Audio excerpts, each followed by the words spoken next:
Hello, this is Bad Vibes. Today's video is fictional, which is different than the majority of my videos, but I hope you enjoy it regardless. Joining me today is my good friend and very underrated narrator, Viidith22. If you're subscribed to me and you're not subscribed to Viidith, please sub to him now. We need to get him to 10k ASAP, so sit back, relax, and enjoy.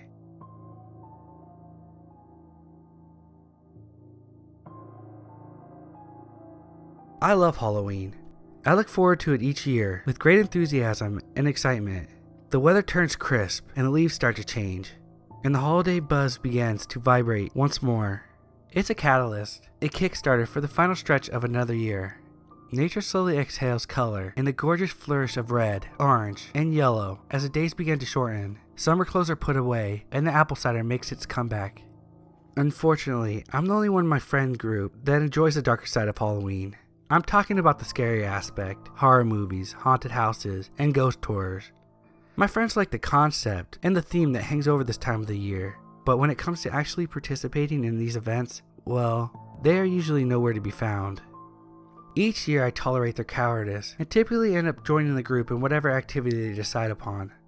But this year I wanted more. This year I finally decided to go out on my own and really embrace the scary side of Halloween.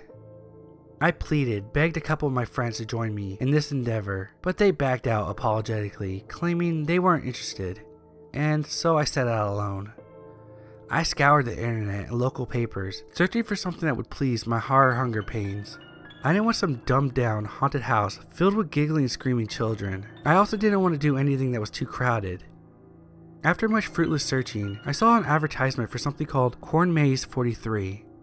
There is very little information about it, and when I checked out the address, I saw that it was in a very rural part of the state. It promised scares unlike you'd ever seen before. With such confidence boasting, I decided to give it a try. I checked the calendar and decided I was going to go on Halloween night. If it bored me, I could always join my friends somewhere and engage in whatever lame activity they were doing. I didn't particularly care that I was going alone, but some company to share the experience with would have been nice. In any case, once Halloween night rolled around, I was tingling with excitement. That night, around 8, I hopped in my car and headed for the attraction. The countryside blurred past my windows, illuminated by the full moon. I rolled down my window and let the cold air in. After about an hour, I checked my GPS again and saw that I was getting close. The road continued to twist and wind through uninhabited country, a rolling, silent expanse of grass, rolling hills, and peaceful serenity. As I got closer, now only half a mile away, I wondered if I was going the right way. I didn't see any signs of life, nor signs for the corn maze. Just as I was about to give up, utterly disappointed, I saw a single wooden post hammered into the earth along the roadside. Written vertically along it in black paint were the words, Corn Maze 43, with an arrow pointing down the dirt road that I had almost missed. Rejuvenated, I turned the wheel and began to bump down the narrow road. Gravel crunched beneath the tires. As I left a trail of dust in my wake, I scanned my surroundings and realized I was entering a massive cornfield. The stalks rose high around me, and the road continued to snake erratically through the rows of the still farmland. I rounded a bend and hit my brakes, heart leaping into my throat. My headlights illuminated the end of the road directly in front of me. A wall of corn boxed my car in from all sides, and I saw I was not the only visitor tonight. Another car parked in front of me, unmoving and dark. Where was everyone though? I at least expected some sort of attraction center or booth, but there was none in sight. I turned my car off and got out, slightly confused. My boots crunched over the gravel as I wandered over to the car parked in front of mine. I glanced inside and saw it was empty. I scratched my head and gnawed at my lip. I scanned the walls of corn around me and something caught my attention. It was a divide, a narrow rectangular of darkness that led into the field. Impaled in the earth next to the entrance was another wooden post that read Maze 43. If another car hadn't been there, I would have gone home. This seemed like an old attraction, some relic of previous years, but since I knew I wasn't alone, I decided to go check it out.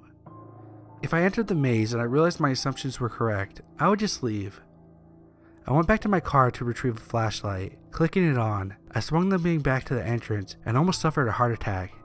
Standing directly in front of the maze was a person clothed in a red cloak. A hood was pulled low over their face, and jutting from the oval of darkness was a long, black beak. I placed my hand over my chest and slowed my racing heart. It was a man wearing a mask. The attraction manager. It had to be. Hello? I raised my hand to him. The man didn't move. I saw your ad, I continued, staring at the odd bird masked man. Is this the right place for the haunted corn maze? After a moment, the masked man stepped to the side and pointed a red gloved hand at the entrance. His robe fluttered in the wind, and he remained silent. I saw dark plastic eyes glittering out at me from the shadow of his hood, a crow's mask. Do I need to pay anything? I asked. The man pointed down the long, open throat of corn. Okay, I'm going in, I said, making my way towards it. I kept the light beam off of him, but as I passed the man, I couldn't help but look at his face. The long beak and beady plastic eyes stared back. With the man behind me, I entered the maze. The walls of corn rose over my head and shifted in the wind. It sounded like dozens of people were sprinting past me, mere feet away, unseen. I felt the first of the excited fear, but knew it only stemmed from the total isolation I was encased in. I continued my trek, twisting and winding through the maze, passing intersections and bends, turning abrupt corners, and choosing new pathways. As I walked, I kept expecting someone to jump out and scare me, but nothing did. In fact, I hadn't stumbled across anything remotely frightening. After about 35 minutes, I was ready to leave. Frustrated, I turned around, determined to piece together from memory the path back to my car. As I turned, I noticed something off the beaten path inside the cornfield. I squinted and shined my light on it. It was a double-door vault, like a weathered bulkhead. Painted across the rusty doors were the words, Corn Maze 44. Intrigued, I left the path and pushed through the corn towards it. What was this all about? Was this part of the attraction? It had to be, but why was it so hidden? It didn't make much sense, but I was so desperate to discover something exciting, so I decided to inspect it. I tried the handle and found it opened easily. I shined the light down into the gasping mouth of darkness before me. Concrete stairs descended to an equally unimpressive hallway composed of the same plain faced concrete. I thought for a second, then shrugged. Screw it, let's see what this is all about. If nothing else, I might have a good story to tell my friends. I crept down the stairs, shining my flashlight ahead of me. The air smelled moldy and stale, like no one had been down here in years. I reached the bottom of the stairs and my light was swallowed up by the long expanse of the hallway. I started to walk, my boots echoed off the walls, and everything suddenly was very quiet. I kept walking. There was no branching passageways or alternate routes, just one continuous tongue of barren concrete stretching out before me. After about 10 minutes walking, I started to think that it was a waste of time. Seconds before turning back, a repeating instinct tonight. My light caught another door. It was at the top of another small flight of stairs, leading back to the surface. Curiously, I ascended. I placed my hand on the cold iron and pushed. With a great creaking groan, the door opened. I blinked as light flooded inside, a dim, gloomy wash of dull color. I clicked my light off and stepped out to the other side. I looked onto the world and my breath was robbed from my lungs. I felt a deep charge erupt in my stomach, and my senses were overwhelmed with the impossible. Endless cornfields stretched as far as the eye could see, disappearing in the overcast horizon. Jolting from the earth, littering the cornfields, were enormous structures of pure black. They rose up like faceless skyscrapers, windowless and perfect in their slick design. They were rectangular and appeared to be made from some unknown rock. They towered over the fields, their summits nothing more than a blank, flat surface. Perched atop the dozen looming formations were hundreds of motionless birds, but they were huge, easily 6 or 7 feet in length. Their long beaks and folded wings were the color of midnight. Their bodies were sickly thin. I traced the birds across the sky, catching a few in mid-flight. They were flocking towards the great structures from the cornfields. I felt my stomach turn as my eyes settled on the expanse of swaying stalks. Littering the earth were endless wood crosses, erect without order. Nailed to the crosses were men and women, bloodied and in agony. With terrifying realization, I saw that each person had a pumpkin shoved over their head, completely encasing it. They looked like crucified scarecrows, alive and squirming in torment. But it didn't end there. Impregnated in each one of the pumpkin was some kind of hose. I could see orange fluid pulsing through it, a continuous flow. I traced the hoses up to their origin and felt my blood turn to ice. Hanging in the sky was an absolutely titanic human body. It was upside down and naked, its male sexuality shockingly visible. It was wrapped in thick chains, the iron crisscrossing over the enormous being's chest. Binding its ankles was a second coil of chain. I craned my head back, mouth agape, and traced the endless link to the cloud-filled sky, where it disappeared. Whatever this nightmare hung from, I couldn't see it, the overcast heavens obscuring the source. The hanging giant was unmoving, its colossus body a living statue of human flesh. I ran my eyes along the lengths of its upside-down body and felt my knees tremble as I gazed upon its head. A fat orange thing wedged itself on top of the man's shoulders. Protruding from the rigid exterior were countless hoses, snaking, swaying, descending from the thing in the sky. Each hose ended at the crucified humans, the tubing rammed into the pumpkin-headed people, pumping them full of that foul orange fluid. I saw all of this in an instant. A freight train of horrified amazement that slammed into my eyes with the full force of a locomotive. I stepped back, swinging my gaze from the upside-down giant in the sky to the crucified humans in the fields, and then over towards the towering black constructs that held the mass of birds. All sense of reason and logic was eradicated in an instant. A sledgehammer obliterating the fragile glass orb that had once been my mind. I fell to my knees, unable to hold myself up. Everything I had ever understood rushed out of me in a bluster of disbelief and crippling impossibility. And that's when I felt something grab the back of my neck. I tried to scream, but the pain was too great for such a natural escape. I was lifted off my feet and turned around to face my captor. I recoiled as I gazed on the thing that held me. It was an ogre-like creature, a pale, gnarled thing with meaty hands that gripped me like a vice. It was easily 3 times as tall as me, and its drooling, crooked mouth leered down at me. Rising from its back was a net filled with a mountain of pumpkins, of all shapes and sizes. Their weight was so great that it forced the creature to bend over, pressing down towards the earth. Again, I tried to scream, its bulbous, slightly pink eyes staring down at me. I raised my hands and tried to pry his fingers from my throat, but it was useless. The ogre gurgled something and then began to walk, taking me with it. We were going into the cornfields.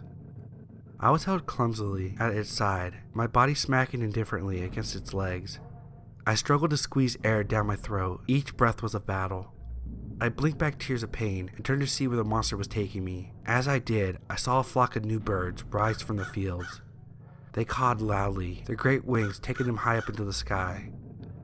I saw them climb up to the heavens and soar towards the great faceless constructs of the black rock that jutted from the land like rotten teeth. When the murder of crows landed on top of one such surface, I noticed something I hadn't before. The protruding mass of rock sank ever so slightly back into the earth, and as it did, a great clinking rattle shook the sky. My eyes tore over to the hanging giant. It had descended by a fraction, bringing it closer towards the earth. And that's when pieces began to click in my mind. Fractured formations slowly taking shape in a form of grim understanding. Whatever this horrible place was, wherever it sat in the multitude of unknown nightmares, these birds were trying to free this titan in the sky. The jutting black rocks were some sort of counterweight to what the giant's chains were bound to. With each new flock of massive birds, the structure sank, bringing the chained monster in the sky closer to earth. But the birds, where did they come from? As this question shuddered through my mind, my captor reached the fields of endless crucifix. The wooden crosses rose around us as I stared at them with my bloodshot eyes. Now that I was closer, a new realization ripped through me like a bolt of lightning. The humans upon the crosses were changing. Pumpkins encasing their faces continued to fill with orange fluid that pumped down from the giant in the sky, and as they did so, I could see physical mutation beginning to blossom.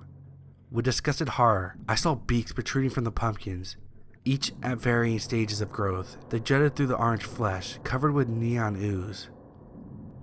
As we continued to pass the crucified, I saw something I would never forget. A cluster of 3 crosses stood in a semicircle, and as we approached, the skin of the hanged people exploded with shocking violence. Emerging from the ruined remains were massive crows, unfurling and expanding to their full height. They screeched loudly and flapped their wings for the first time, taking flight and rising towards the great rock structures. Before I had time to process this new display of unsettling horror, the ogre was spinning me around, the world a blur of dull gray and green.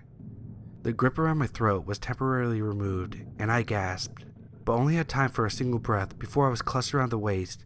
I was being raised. The creature pinned me against something, stretching me out above its head. My back slammed onto something, and I felt splinters of wood claw into my shirt. No. Oh, please no. The dawning horror of what was about to happen, I released a shriek of throat-tearing fear and pleading desperation. This monster was going to crucify me.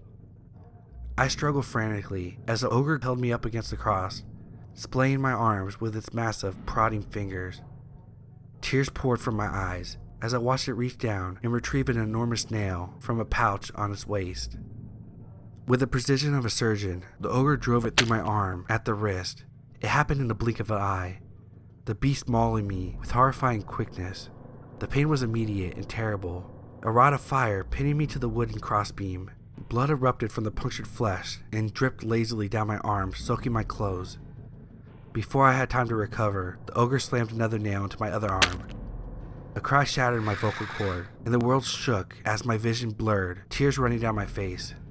Gasping, sobbing, I watched helplessly as this monster reached behind itself and retrieved a pumpkin from the colossal heap on its back. Through gritted teeth, I begged uselessly, watching as it raised its arms and prepared to bring it down over my head. But something stopped it. A sound soaring across the sky. Someone was screaming. A woman. I blinked away a tear and stared past the ogre. From his height, I gained a new perspective of the cornfield.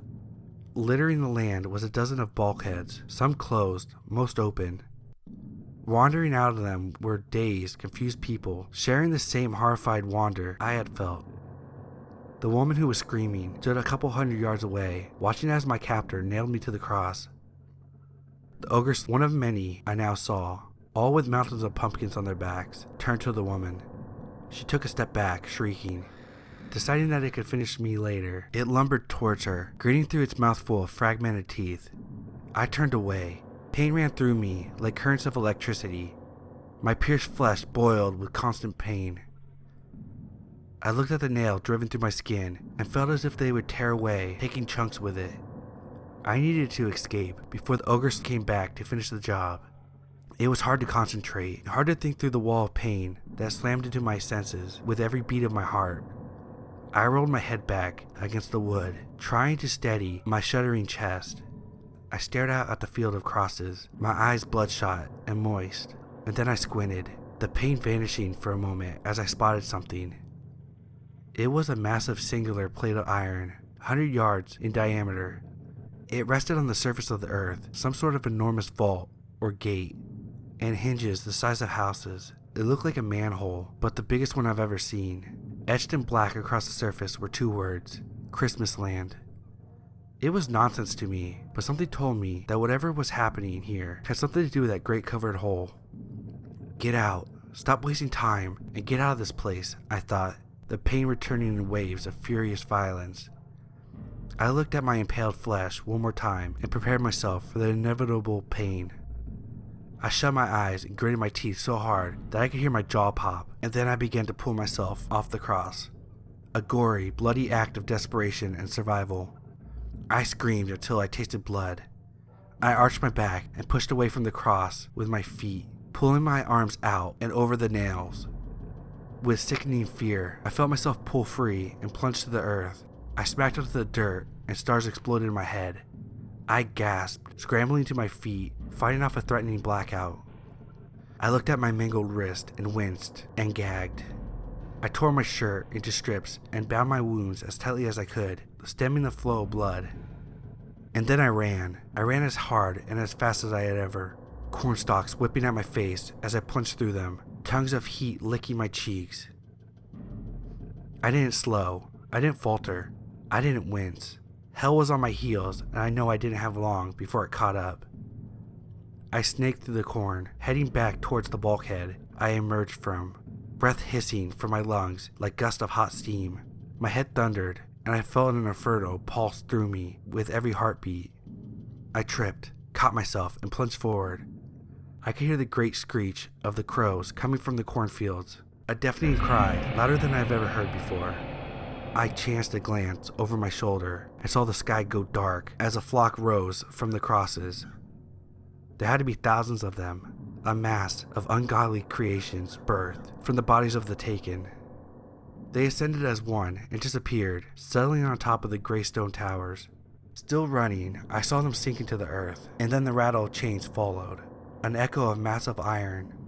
The Titan in the sky plunged to the earth, the counterweight releasing the final distance. The earth shook as I collapsed into the field, a rolling explosion of incredible power. The chains flew from its body like an eruption of shrapnel as I heard shards whistle overhead like cannonballs. As the monstrous giant made contact with the ground, the mammoth pumpkin around its head shattered, casting a hurricane of wet orange across the land. I stood up, knees trembling. The colossus being stood as well, a towering creature of massive proportions. Rising from its shoulders, previously hidden by the pumpkin, was the head of a crow. Its beak was like a scythe, a massive, dangerous thing that protruded from its black feathered face and two globe-like eyes. In elation, it raised its head to the heavens and screamed, a piercing, skull-splitting cry. The birds on the great stone structures echoed their god's call and took flight. Swarming down from the heights, they swirled around the thundering giant like a storm cloud, cawing and calling to their master. I tore my eyes from the terrifying spectacle and pressed on, new fear giving me the strength I needed to reach my destination. I felt the crow-headed giant lumbering behind me, its legs like pillars of quaking concrete that rattled the earth. Finally, desperately, mercifully, I found the bulkhead that I had first emerged from. The door stood open, inviting me back down into the long, dark hallway. Crying tears of relief, I took one last look over my shoulder. The Titan, along with its swarming congregation, was ripping open the immense hatch, the one that read Christmasland. With a roar of fury, it flung the iron cover away, tearing it from its hinges and flinging it like it was weightless. The crow god stared down into the gaping hole and let out a cry of rage and anger, so fierce I felt my bladder release. The great Titan got down on its knees and slithered inside, roaring so loud I felt pain split my skull. The flock of birds rallied around their master and dove down into the hole, screaming and cawing as if lost in madness, as if they were going to war. I turned away, heart thundering, and sprinted down to the darkness of the bulkhead. My breath ripped past my lips as I bolted down the dark hallway, begging my body to stay conscious and in motion. Faintly, I spotted moonlight on the other end, dripping down from the dark sky to splash across concrete steps. I reached them and tore up them, exploding out into the familiar night. I didn't stop, didn't slow, didn't hesitate. My boots churned the earth as I fled back through the corn, back to my car, away from my nightmare called Corn Maze 44. I didn't have time to reflect on my horrifying experience until after I received medical attention from the hospital. I laid on a gurney, my arms stitched and bandaged. I lost a lot of blood, but somehow I managed to stay conscious until I came speeding into the nearest emergency room. My terrors I had seen clung to my mind like burning claws. They gripped my memory like an unflinching horror. What had that place been? Where had it been? What world had I stumbled on? Where had the crow god gone? And what was Christmasland? I didn't have answers to these questions, and I knew I never would. If I spoke to others about my experience, I wouldn't be long for a madhouse. I wouldn't blame them. What I saw was impossible and held no place in reality. The only reason I, myself, haven't descended into total insanity is because of the last thing I saw before reaching my car. The only thing that assured me that I hadn't been hallucinating some horrific world. Something that made it real. It was the man in the plastic mask, clothed in red. Because, you see, he was no longer man. He was one of those crows. And as I plunged through the last of the corn maze and stumbled to my car, I saw him, shred its robes away and spread its wings. But it didn't take flight into the starry sky. Instead, it burrowed into the earth, down to find its master in the tunnels of reality that ran unseen beneath the world.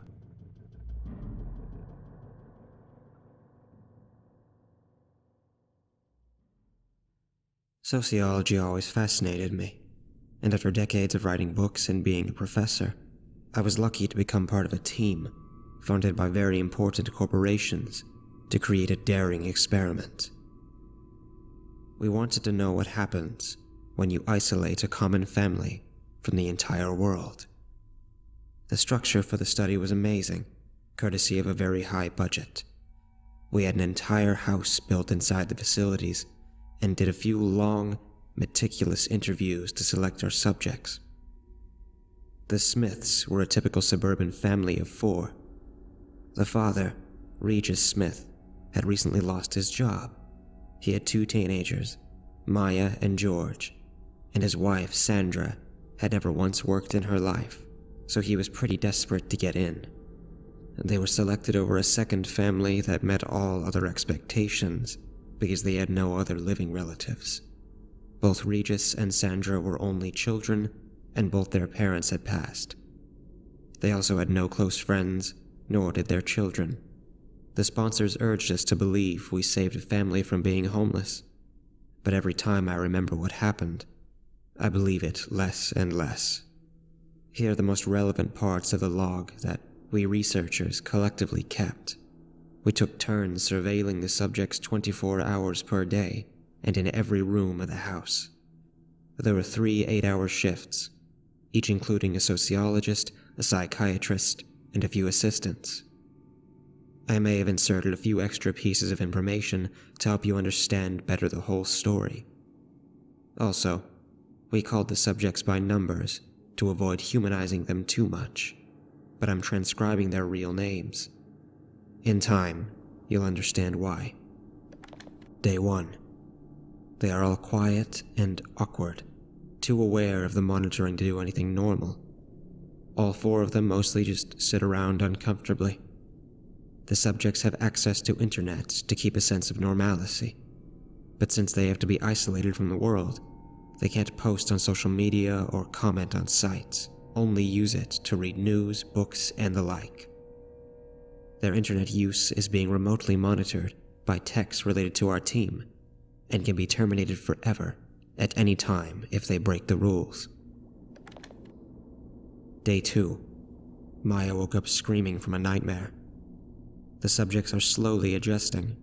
The monitoring is very subtle and the countless cameras and mics are very well hidden, so it's easy to forget they are there, especially with your family around, I suppose. Day 3. One of the cameras malfunctioned yesterday, and I had someone go and change it without being seen, but today, the image is all black again. It's a mere closet, and the subjects don't know that part of the house is monitoring free, so maybe there's no need to change the second time. At least the microphone there still works. To keep normalcy, we asked the adults to make a few daily tasks. Besides cooking and cleaning, they have to homeschool their kids, make grocery lists, clean a car that never leaves their garage but is constantly being dirtied by one of the assistants. And at least one of them should keep a remote job. They also have to wake up early every day, like they were in the outside world. This had to put a huge stress on George, who's clearly a night owl and a bad sleeper in general. Day 6. Sandra and Regis are fighting the whole time. He tried to delegate the tasks, but she called him controlling. She wants to homeschool the kids, but he says she's dumb as a door. She offers to have a job then, but he says she's only good at household chores. Sandra is pretty hurt and mad. Day 9. Maya went to the grocery room, a separate part of the house where one of the assistants puts food and basic home supplies once a week, and spent 45 minutes talking to herself. All of them picked this habit around day 4. The house is not big enough for them to have a lot of privacy, and everyone is bothered by each other's constant presence. This is getting interesting. Maya mumbled precisely 103 times. It's unbearable that Dad never leaves. Day 16. George has been having more trouble than usual with sleeping. He moves too much in the bed, then wakes up tired and in cold sweat. He loses focus while studying. Only his sister seems to notice he has a problem. We'll leave this place eventually, right? The 13-year-old boy asked his sister. I really want to go to college one day. She said. Sure. Don't be silly. Day 23. Regis isolated himself from the family, focusing on his work. He builds furniture and wooden pieces on demand. Obviously, our fake demands. His work is very noisy, and it's clearly driving everyone else crazy. He's the only one who seems to be happy or at least not stressed all the time. He and Sandra are alternating between screaming at each other and completely ignoring each other. But despite the fight, most nights in bed, he looks for her in the dark. Her sighs suggest that she only wants the semi-consented, at best, sex to end. But it doesn't seem to bother him at all. Dr. Ivanov, my assigned fellow psychiatrist, thinks he even enjoys it. How she clearly doesn't want him to touch her, but has no will to say no. She thinks it is her job because he is better than her, and he knows it. What a scary man is Regis. I'm excited to know who he really is when the social persona he puts on shatters. I'm convinced that there's still something more, something darker. Day 38. Everything was going relatively fine, or I should say, eventless, until George woke up once again in a sweat and trembling. Without noticing, he simply got up, went to the kitchen, and cut off his wrist. The knife was too sharp, and his hand ended up dangling from the arm, only a piece of skin avoiding that it gets completely detached. Sandra was the one who found him, collapsed on the kitchen floor. She did nothing but scream, looking at the direction she thought the camera to be. You're killing us. You're psychos.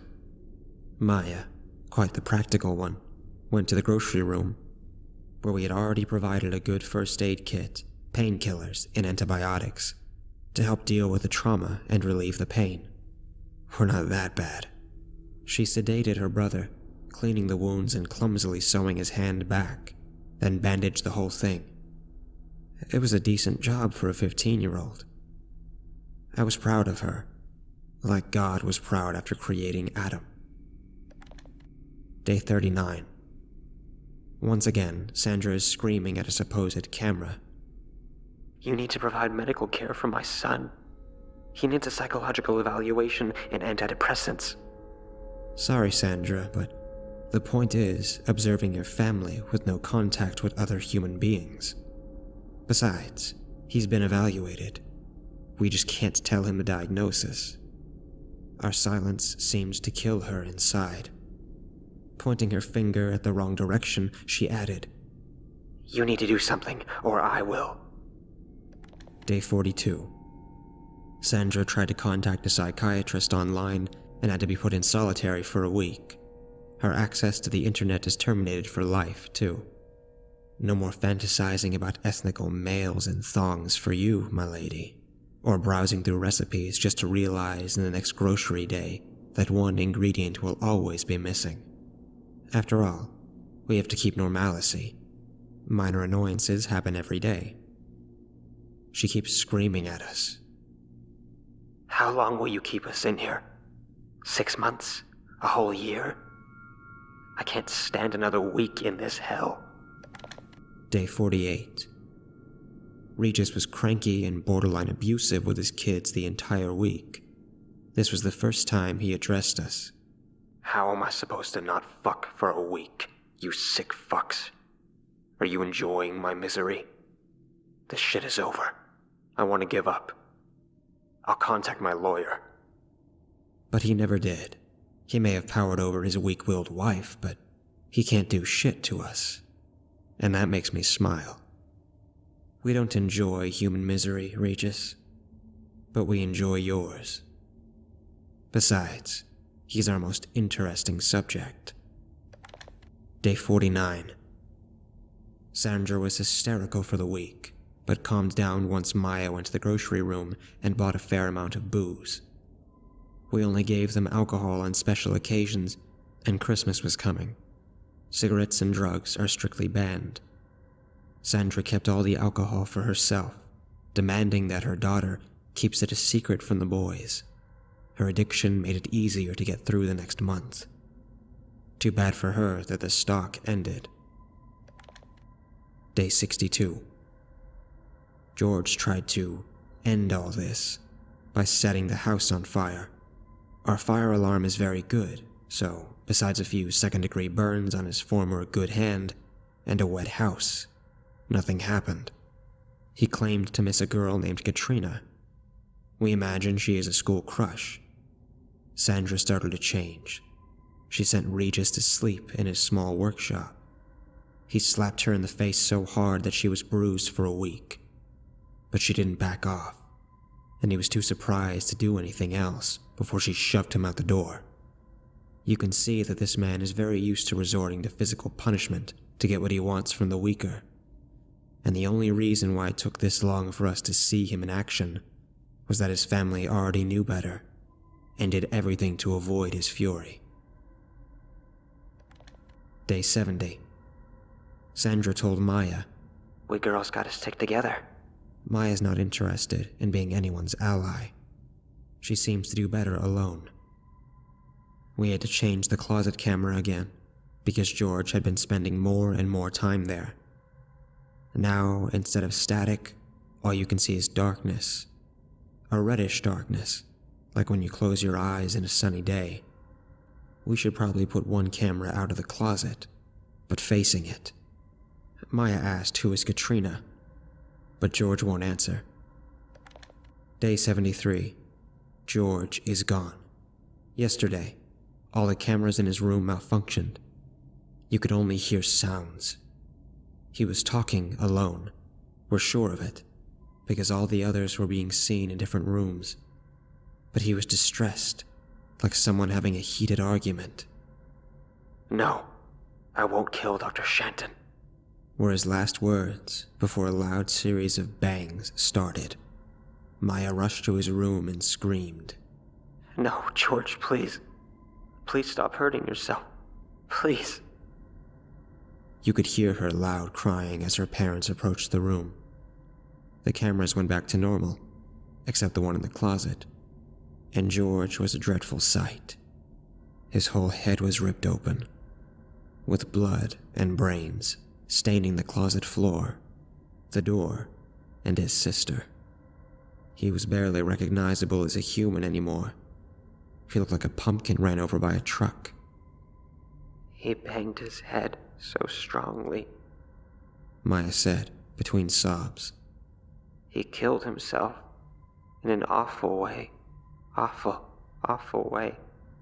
For the first time since the experiment started, I grabbed the only microphone that can be heard inside the house. "Lock yourselves in other rooms immediately. We are removing George." George isn't dead. To this day, he is still in a coma, living like a vegetable, which is much worse. It would have been merciful if he died, but he didn't. There's chances he's enduring all these years still conscious. After this major incident, we wanted to shut down the experiment and free the remaining subjects. The whole team wrote a manifesto containing details of the horrifying events so far, but it only made the bigwigs want to keep the experiment going more. They were very interested in the results. Monsters. And I, for one, am a monster by association. I stayed. My career would be ruined if they released information about my participation in this unethical project, and I was too deep into this to not see it through to the end. Day 80. It's fascinating to see how humans deal with mourning. Most of us need to be left alone 90% of the time we spend grieving, but the 10% of interaction with other people and feeling their support is crucial. Without it, you fall apart. George wasn't dead, but everyone could comprehend he might as well be. There was no optimism with his recovery, and the overwhelming feeling of helplessness tore the family apart. Maya locked herself up even more. She spent the whole time keeping her mind busy and active, mostly reading. She used to play the piano ever since she was a little girl, but we purposely didn't put a piano in the house. She started to compose music, using a website that emulated a piano. Back then, smartphones weren't common, so the subjects didn't have phones, only computers. I smiled. She was strong and resourceful. It pained me to know that she was never leaving this place alive. "How long do you intend to keep us here? 6 months? A year?" Sandra's words stuck on me, because I couldn't tell her an answer I knew by heart. This is the cruelest part of our experiment. There's nothing to look forward to. We're keeping you here forever, until every last one of you dies. Day 83. Regis punched and smashed all of his handiwork. The food will be very scarce next month, unfortunately. By destroying the commission pieces, Regis didn't earn enough money to afford feeding all of his family properly. Normalcy. Day 88. For a while, the remaining subjects tried to behave as a family, but as soon as something didn't go as expected, they exploded in rage and tears.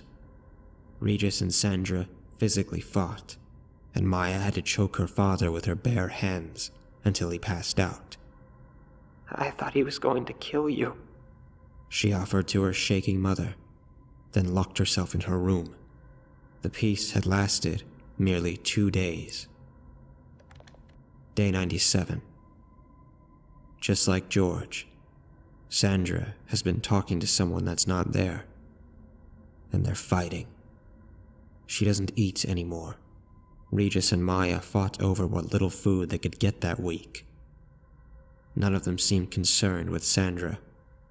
"She's too weak for this. She's better gone." Maya repeated this 103 times. Day 104. Sandra lost a lot of weight and isn't sleeping. She just walks in circles around the room, calling for George and arguing with an invisible being.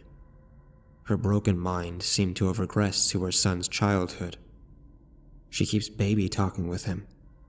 She giggles and coos too. It's a little sad.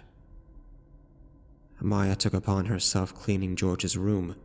She had removed the extra gore earlier, but only now really took the time to go through his things. Maybe understand why he took his life in such a brutal way. She found a whole notebook filled with the words, "Don't go in the closet." The writing gets more and more desperate until you can barely decipher his words. She didn't go in the closet. Day 106. Sandra used the last of her strength to gouge out her eyes with 2 spoons. Maya tried to help her, but she didn't let her. The woman begged to be left to die, and neither her husband nor daughter dared to stop her. They clearly weren't against it. I have to praise Sandra for her creativity. After George's first suicide attempt, we removed all the knives and potentially piercing objects from the house. It made everyday life a nightmare, because they weren't allowed to own a single pair of scissors, and could only eat using spoons or their hands. Speaking of eating, still not enough food. Maya is rationing hers wisely. Regis is a mess. "I'll be joining Katrina now. She was George's twin sister. You don't remember her because you were a baby too, but she died on her first days. Your father accidentally let her fall from the bed." Those were Sandra's last words for Maya. Day 111. Maya keeps telling herself, "Don't go into the closet," and shivering. She wrote it too, but not as many times as her brother, and nowhere near as desperate. Under the last time, she added, "There's a presence there, something brown and evil." The cameras pointed to the closet malfunction constantly, with no apparent reason. They get normal whenever you put them somewhere else. Day 116. We didn't remove Sandra's body the same way we did to George. Then today, we symbolically put a cross in the garden. I'll briefly explain that the house is completely inside a building, but they have a small winter garden with tall plexiglass to let the sun in. Maya found it eerie to have a graveyard in her own house, but she still keeps busy. She's composed enough to learn things and is teaching herself Japanese. Regis keeps calling for Sandra. During the night, he goes to their old bedroom door and knocks desperately until he falls asleep on the floor. The thing is, the door is unlocked and open. Day 223. Regis has lost touch with reality. Now he knocks on Maya's door and thinks it's Sandra whenever he sees his daughter. She's been locking him in during the whole day as he keeps screaming and crafting the wood pieces to make money and feed himself. She's been feeding her father with the bare minimum to survive. Dr. Ivanov thinks she doesn't want him to survive, but still can't find the courage to let him die. Having to take care of someone gives her purpose, and, while annoying and demanding, it's better than being alone. Day 225. It's Maya's 16th birthday. We sent in a beautiful cake. She bitterly laughed and accused us of having a twisted sense of humor. She gave Regis a small piece and he went hysterical, refusing to eat. He thinks Maya is dead and Sandra is delusional. Day 234. Maya was doing well until today. Regis is malnourished and his sclera is all bloody red, protruding veins. I think he went blind, but he still somehow had the strength to free himself from 3 locks and find Maya.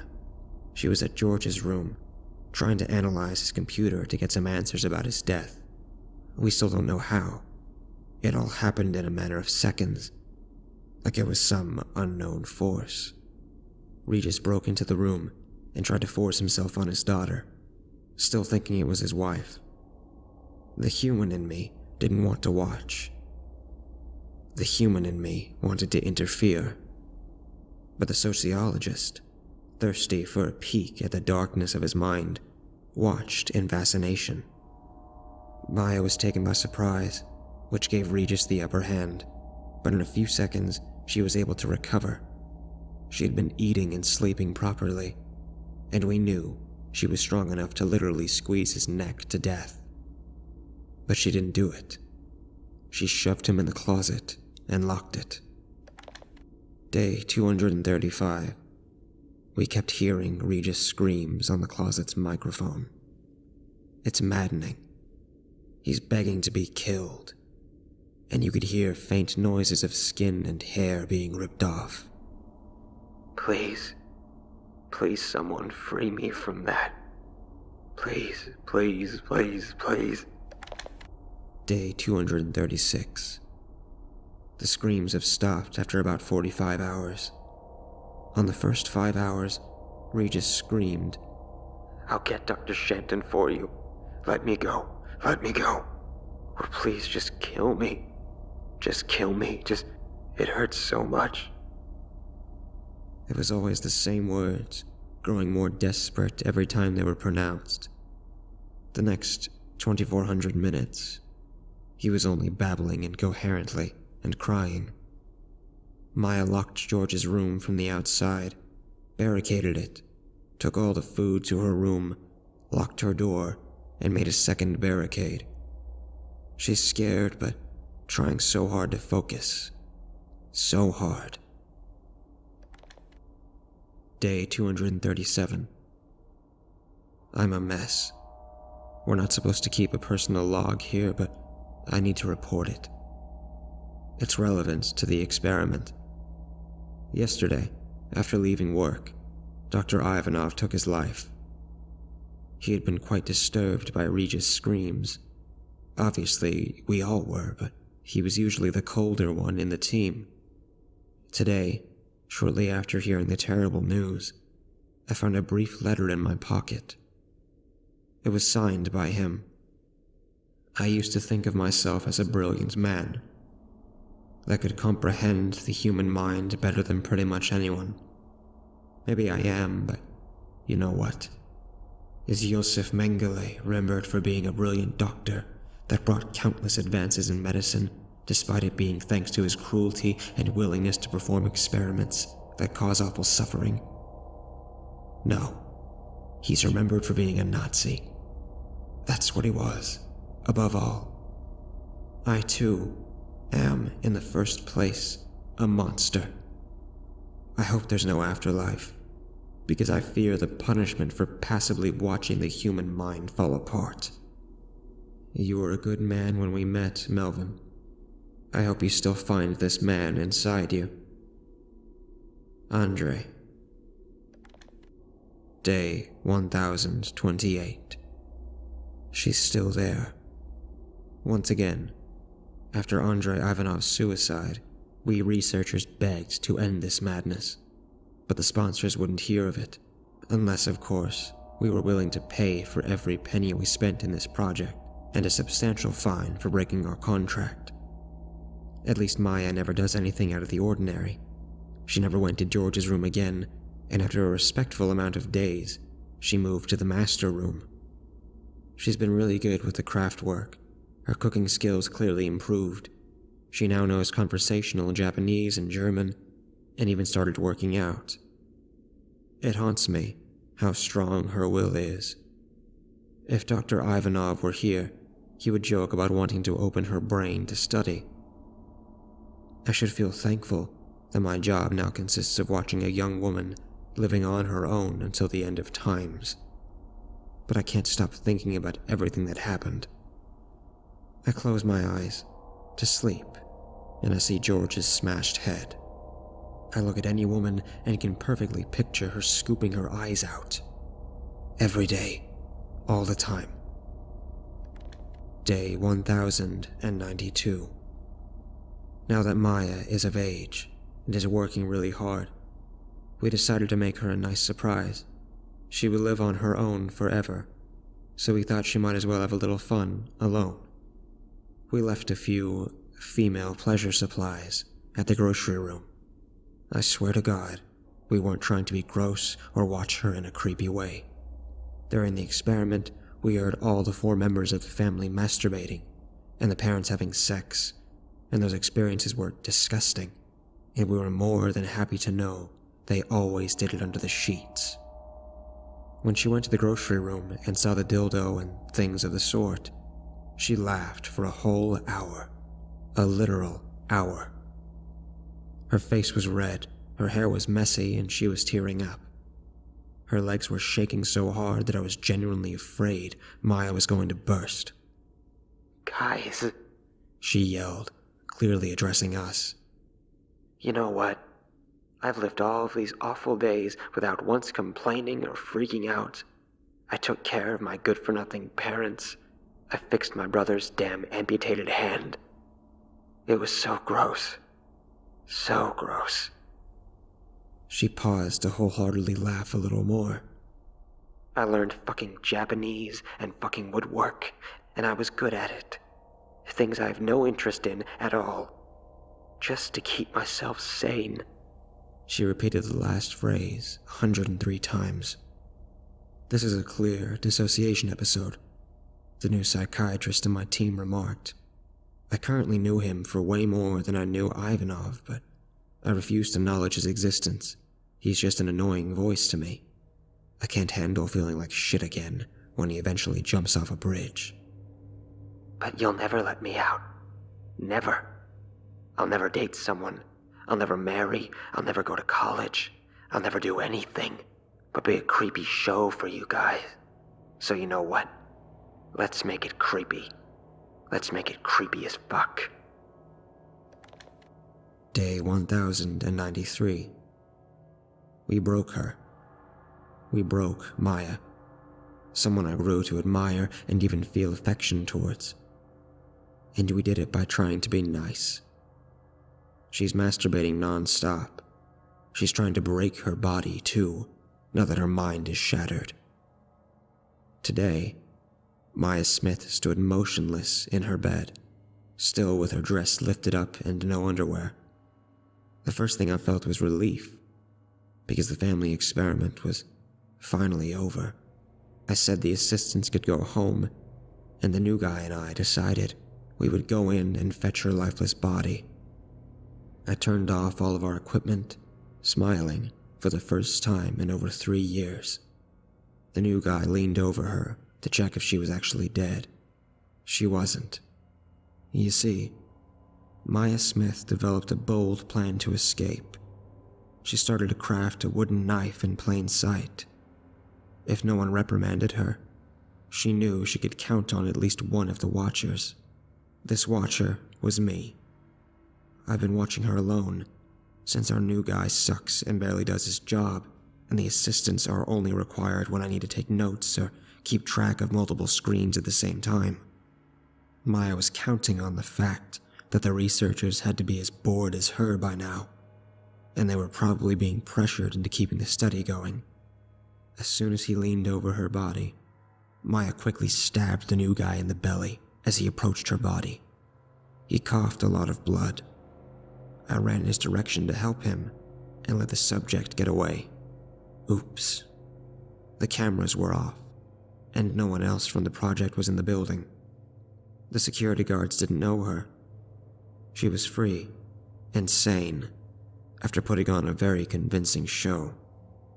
This was the first time I was able to properly breathe since the family experiment started. There are many reasons why I'm writing this suicide letter. First of all, I wanted to let someone know about this vicious experiment.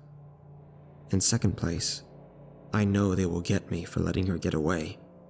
They can't prove I did it on purpose, but they'll know. They'll all know. I decided to help Maya after I made up my mind about the suicide. My sons are both adults and forgetful of their old father these days. My wife died a few years prior to the project. I'm fine, and knowing I'll barely be missing. She, on the other hand, is so young and determined to keep living. How could I deny her that, and just let my own death go to waste?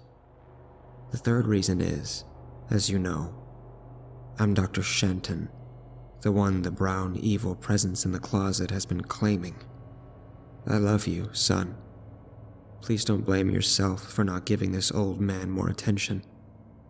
I knew you thought I was doing better than ever, and nothing you could do would avoid my death. I wrote a whole different letter for your brother, David, because I think he's better off not knowing. For your own safety, please keep everything a secret. I'm sorry to burden you with the truth about the last year of my life. I just have one more favor to ask you. If a woman named Maya Smith ever looks for you, please help her with whatever she needs. You'll be helping your old father. Love, Melvin Shenton, aka Dad. November 20th, 2013. This week, my older brother Saul was diagnosed with terminal cancer. He asked to talk privately to me and decided to tell me his last secret. He got a very different suicide letter from our father back in 2013, entirely transcribed above. I'm David, and I've been married to a woman I love with all my heart since 2015. Her maiden name is Maya Smith. So tell me more about your family. Dr. Shenton crossed his legs and smiled politely. We are very happy and normal. Dad lied, because he really wanted to be chosen for this stupid study. My kids are the best, never given me any trouble. He made us wear our good clothes. George even had a ridiculous boy suit on, with shorts instead of pants. I remember walking through the beautiful and long white marble corridors that led to the interview room, and how Dad had threatened us to have awful things happen at home if we didn't behave properly. That if we still have a home, Mom muttered in an unpleasant tone, her mouth in a fine line, your dad can't find another job. I always knew that our family was very far from happy and normal, but lately, memories from my childhood, there's no way I'll ever remember Katrina. But I remember finding a note among my mother's belongings when I discovered it was a girl, and hence absolutely had to use my mother's makeup. At the time, I thought nothing of it. It was a scrambled old paper in my dad's unmistakable, ugly calligraphy. I'm sorry, Sandra, but that baby had something evil. As far as I can remember, George always had a scary imaginary friend. According to him, it was a brown bear with huge jaws that lived in the closet and protected him from the monsters. As his older sister, I thought it was cute. His was to cope with fear of the dark. He was being a brave boy. Dr. Shanton asked a lot about our extended family, and now I know that his team wanted to make sure we wouldn't be missed. Both our parents unfortunately passed, my mother answered, simply. I never met Dad's parents, but I remembered my other grandmother faintly. Grandma Ada Green, my mother's mom. She died after spending a few days at our house. I was around 6, but I can remember the week clearly now. I remember it so clearly, my head hurts. I can almost smell the bitter coffee Mom made her when she was at our house. Our parents put George's bed in my room because we didn't have a spare bedroom for guests. Grandma Ada stayed at the young boy's bedroom, all painted. It was the only room in the house that had a walk-in closet. She died after falling from the stairs and snapping her neck. I never saw her body or knew how she really passed until I read the necropsy reports years later. I was always a curious brat. Grandma was already too old and frail, so her death was considered accidental. Since my mother, her only daughter, inherited nothing but debt, there was no reason to suspect foul play. Does her family have some kind of secret, Regis? Dr. Shanton asked jovially. Once you're there being monitored, we'll find out anyway, so you'd better tell me now. I really liked Dr. Shanton. For the moment I saw him. I met all the other scientists and they were cold and almost rude. When I came up with my plan to escape, I prayed that it was Dr. Shanton on watch. No, sir, no secrets, Dad responded abruptly. My mother frowned so hard she looked 90 years old. We had a child that didn't make it, she added. But it was a long time ago. And those things happen, right, Doctor? Of course, ma'am. I'm sorry for your loss. Dr. Shanton was proper in his response, but now I can tell he was eager to know more about Katrina. He had that look. David looked at me the same way when his brother revealed the suicide letter.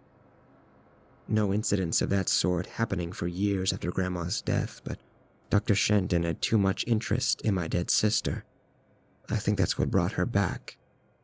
And yes, it's irrational, but I think the thing in the closet is partially George's imaginary bear friend, and partially Katrina. It was our 5th family member, and it followed us to our new house inside the facility. My dad wasn't a good man, but I'm inclined to believe that he killed his baby daughter on purpose, because he saw her as a twisted and demonic child. Sure, maybe he was mentally ill, but maybe not. I know that will sound ridiculous to you, but I never told anyone about the whispering I heard coming from George's bathroom when we moved to the facility at the start of the experiment. On day 2, I woke up screaming. I told myself I was having a nightmare, but I knew I wasn't. I could hear it clearly. It was a voice like none I'd ever heard, a grave voice mixed to a child's voice, like a lot of different voices were one and the same. I hate Dad. Why would he kill me? I wanted to protect George, but now I hate him. If only one of us could live, it should be me. Besides, when the assistants tried to remove Dad's body, they found the closet completely empty. After the escape, I wanted to live a normal life as soon as possible. I got myself a retail job which didn't require background checks, and worked my ass off on double shifts to finally earn real money and buy myself basic stuff. I visited a childhood friend that luckily still lived in the same address. Everybody at school and people that knew us thought we had simply moved to another state. But when I told her I had a few problems, she insisted I stayed with her until I found a place for myself. My friends were very discreet and never asked me about what happened. Soon I was able to pay for my own rent and moved to an apartment shared with a few other girls. I reported my legal documents as stolen and, after proving that I was in fact Maya Smith, finally could get my identity back. I saw no point in trying to change my name. It would only raise suspicion about me. I opted for altering my hair and a few aspects of my face, and simply led a quiet life.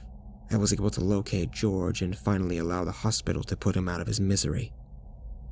I was really sad when I learned of Dr. Shenton's suicide, but I thought that maybe now, with 2 casualties in the team and all the other subjects dead, they would leave me alone as long as I didn't spill the beans.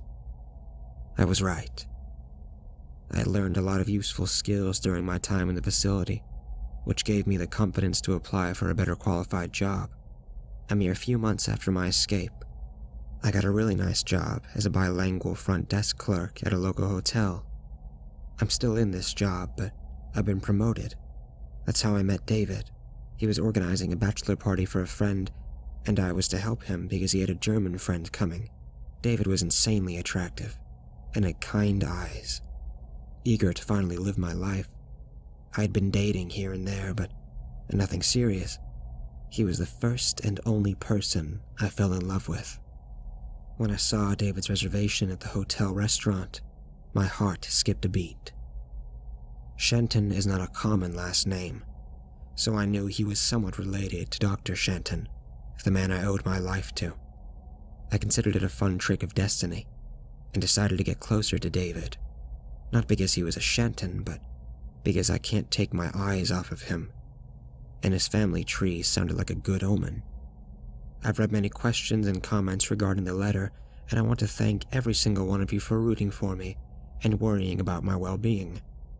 David can't keep secrets from me, and I didn't talk about my past with him for obvious reasons, but when Saul revealed Dr. Shenton's secrets, it was time. Everything is fine. We're happily married for years, and for those who asked, we don't have kids yet, because I want to take this part slowly, but I adore Saul's son, and probably someday will feel ready to be a mother. The experiment wasn't that bad for me.